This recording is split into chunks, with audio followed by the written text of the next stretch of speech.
बिस्मिल्लाहिर्रहमानिर्रहीम अस्सलाम वालेकुम। कैसे हैं आप सब लोग। आज मैं आपसे जो रेसिपी शेयर करने लगी हूँ वो है शाही दाल रेसिपी। शाही दाल को मुख्तलिफ तरीक़ों से तैयार किया जाता है, लेकिन मैं गारंटी के साथ कहती हूँ कि दाल की ऐसी रेसिपी ना ही तो आपसे किसी ने शेयर की होगी और ना ही आपने कभी बनाई होगी। ये दाल बहुत ही खुशबूदार, इंतहा की मज़ेदार और बहुत ही खूबसूरत कलर के साथ तैयार होती है, जिसका कोई जवाब नहीं। इसकी तैयारी के लिए हम मिट्टी की हांडी का इस्तेमाल करेंगे। ज़रूरी नहीं है कि मिट्टी की हांडी के बगैर ये दाल बहुत ही मज़ेदार खुशबूदार तैयार नहीं हो सकती। तो आपके पास जो भी रेगुलर बर्तन है आप उसका इस्तेमाल कर सकते हैं, लेकिन अगर आपके पास मिट्टी की हांडी है तो इस रेसिपी को मिट्टी की हांडी में ज़रूर ट्राई करें। हमने लिया है बहुत ही कम मिकदार में घी, साथ ही हमने इसमें शामिल कर दिए प्याज।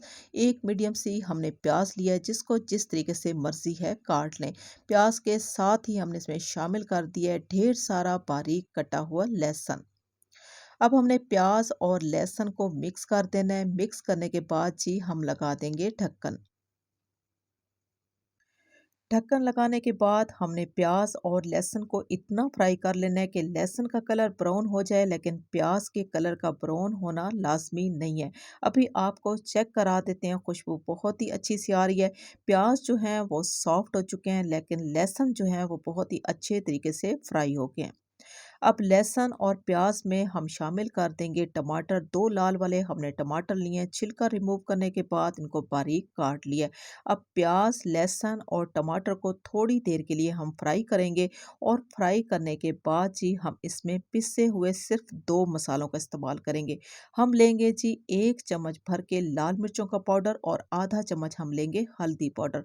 इस दाल में लाल मिर्चों का थोड़ा सा ज़्यादा इस्तेमाल होगा। अगर आप कम इस्तेमाल करना चाहते हैं तो आप कर सकते हैं। अभी हमने टमाटर, प्याज, लहसुन को पिसे हुए मसालों के साथ थोड़ी देर के लिए इतना फ्राई करना है कि इसमें टमाटर जो हैं वो मैश हो जाने चाहिए। टमाटर को मैश करने के लिए हमने थोड़े से पानी का इस्तेमाल किया है। इससे क्या होगा कि प्याज और टमाटर जो हैं वो जल्दी से मैश हो जाएंगे और एक बहुत ही ज़बरदस्त किस्म का मसाला तैयार हो जाएगा। आप देख सकते हो कि मसाला जो है वो बहुत ही शानदार किस्म का तैयार हो चुका है। तो हम इसमें डाल देंगे पानी।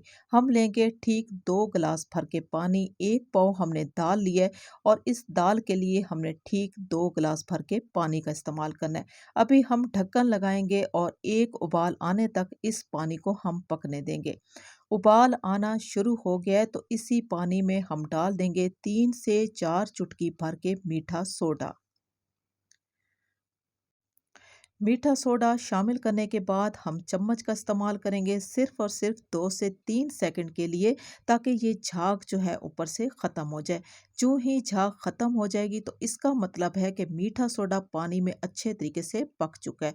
तो इसी उबलते पानी में हम दाल का इस्तेमाल करेंगे।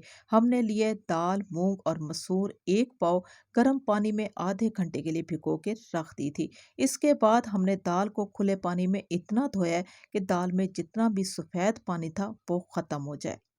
दाल को गर्म पानी में अच्छे तरीके से मिक्स करने के बाद हम इसमें कनौर क्यूब्स, चिकन क्यूब्स या चिकन पाउडर का इस्तेमाल करेंगे, बहुत ही कम मिकदार में। चिकन क्यूब्स, चिकन पाउडर का इस्तेमाल आप किसी भी टाइम कर सकते हैं। मुझे अभी याद आया तो मैंने इसका इस्तेमाल किया है, लेकिन इसका इस्तेमाल लाज़मी करना है।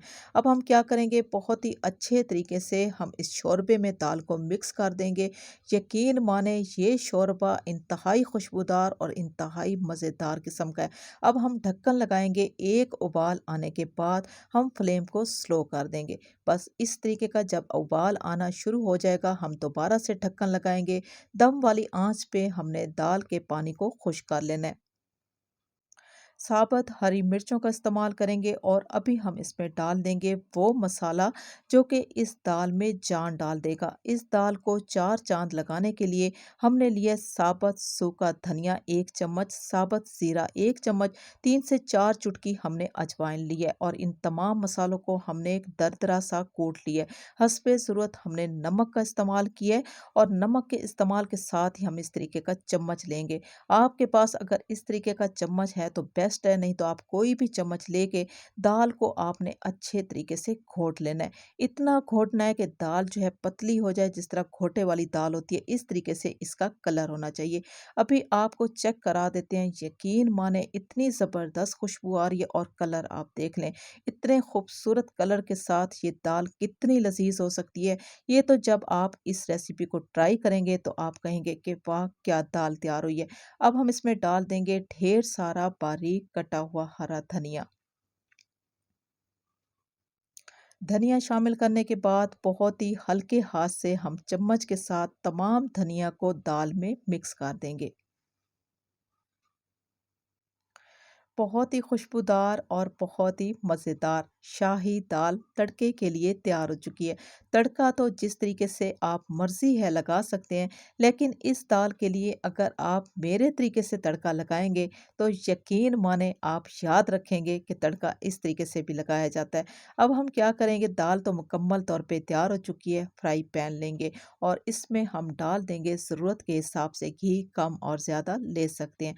हल्का-सा गरम करने के बाद हम इसमें सबसे पहले डाल देंगे 2 से 3 चुटकी भर के हल्दी। हल्दी डालने के बाद जी हम इसमें डाल देंगे बारीक कटा हुआ अदरक, ढेर सारा बारीक कटा हुआ लहसुन और इसी में हम डाल देंगे बारीक कटी हुई हरी मिर्चें। स्लो फ्लेम पे हमने इन तमाम चीज़ों को हल्का-सा फ्राई कर लेना है। इतना फ्राई करना है कि इसकी अच्छी-सी खुशबू आ जाए। इसको हमने बहुत ज़्यादा फ्राई नहीं करना, यानी कि लहसुन के कलर को हमने बहुत ज़्यादा डार्क ब्राउन नहीं करना। इतना ही फ्राई करना है कि एक बहुत ज़बरदस्त किस्म की खुशबू आनी चाहिए। तड़का हमारा तैयार हो चुका है तो हम इसमें डाल देंगे दाल के ऊपर।